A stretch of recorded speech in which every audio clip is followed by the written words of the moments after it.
Olá, meu nome é Miguel Curi Filho, estamos na quarta temporada do Sobedcast. Hoje a gente vai ter o prazer de entrevistar a doutora Ana Maria Zúcaro. Doutora Ana Maria Zúcaro é chefe do Serviço de Endoscopia do Hospital Federal de Ipanema, presidente da Comissão de Ética e Defesa Profissional da SOBED e uma das minhas mentoras na endoscopia desde o início. Ana, é um prazer ter aqui você com a gente.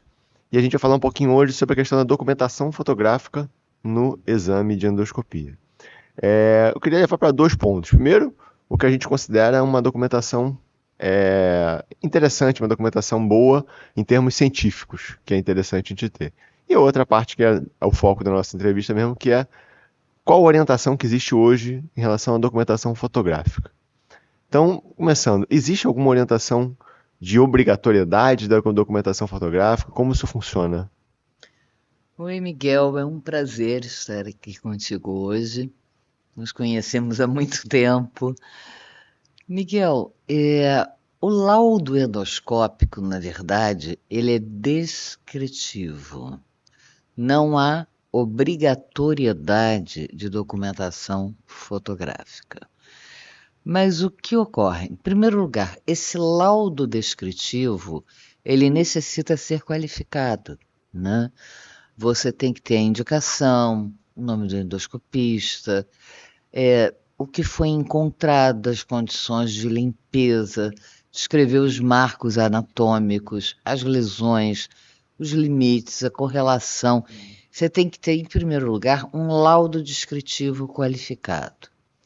E quando nós começamos a falar em qualidade e segurança de um laudo endoscópico, entra a questão da documentação, né?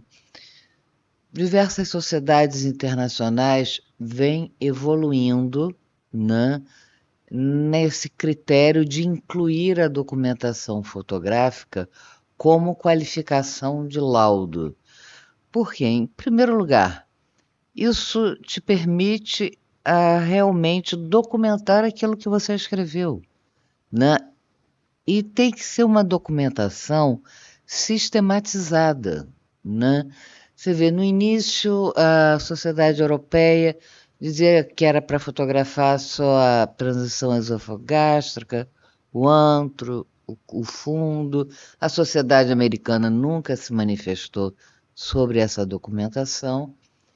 E a última atualização é uma sistematização de 10 fotos que começa no esôfago superior, médio distal, fundo, retrovisão, cárdia e fundo, corpo, parede anterior, parede posterior, incisura em retoflexão, ângulo, antro, bulbo e segunda porção com a papila.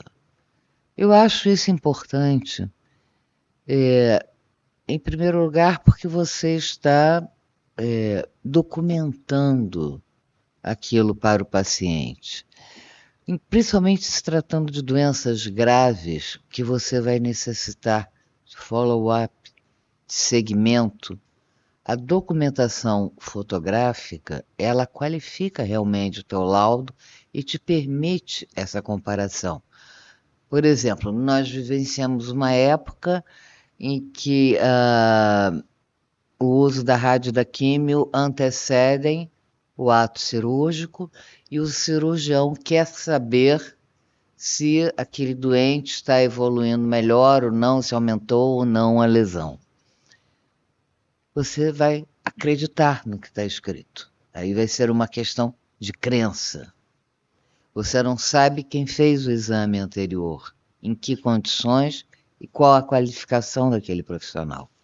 A partir do momento que você documenta fotograficamente, isso permite que outro profissional no futuro compare o resultado que ele está obtendo com o resultado anterior do seu procedimento.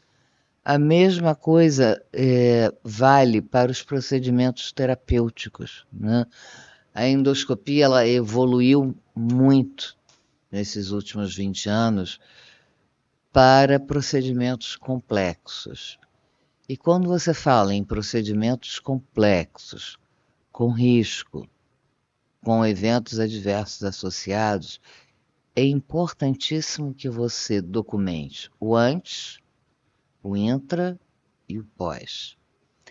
Então, obrigatoriedade não há, mas eu acho que como qualificação de um laudo, sim, a documentação fotográfica é importante, deve ser feita com um aparelho no mínimo de luz branca de alta resolução, né? De modo que você possa ter em arquivo aquilo, seja por foto, por filme, entrega de pendrive ao doente, mas eu acho muito importante que o paciente tenha acesso às imagens que correspondem àquele laudo descritivo que ele recebe.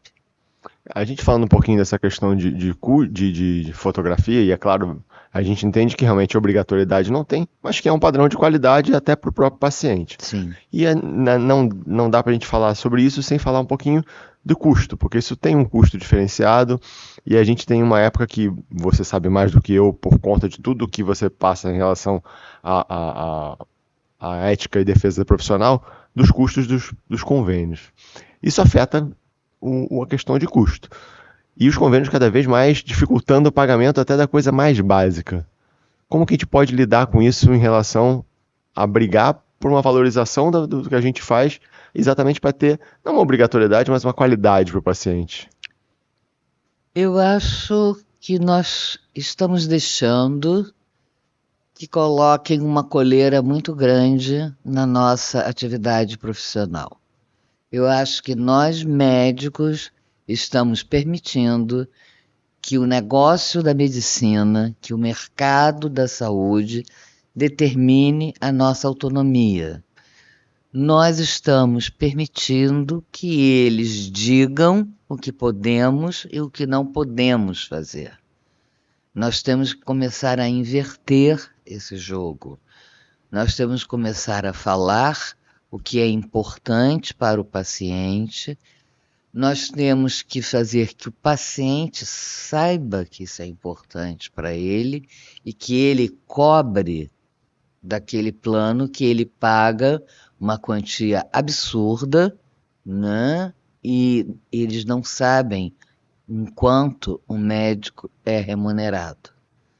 Quando eu costumo comentar com os pacientes o quanto o plano dele paga por um procedimento, todos ficam horrorizados diante do que eles pagam mensalmente para os planos de saúde. Então, é nosso dever, entendeu? Nós temos que chegar e falar: não temos dinheiro com o que vocês nos pagam para dar qualidade e segurança ao nosso ato médico. Porque, embora a gente esteja classificado como SADT, nós não somos um exame de fezes, nem exame de urina, nem um hemograma.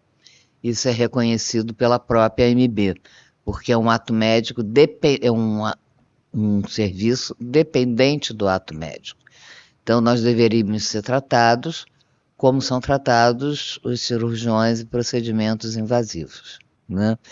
Então, a primeira coisa é essa, é nós falarmos a importância da nossa função, a importância do nosso trabalho, o risco, os eventos adversos que podem ocorrer, né? E exigir que nos seja pago para a documentação desse doente. Uma segunda saída é cobrar do doente. E ele que cobra do seu plano, porque afinal de contas, nós não temos responsabilidade sobre o acordo firmado entre uma operadora e seu beneficiário. Nós temos a certeza do que é qualidade na nossa especialidade.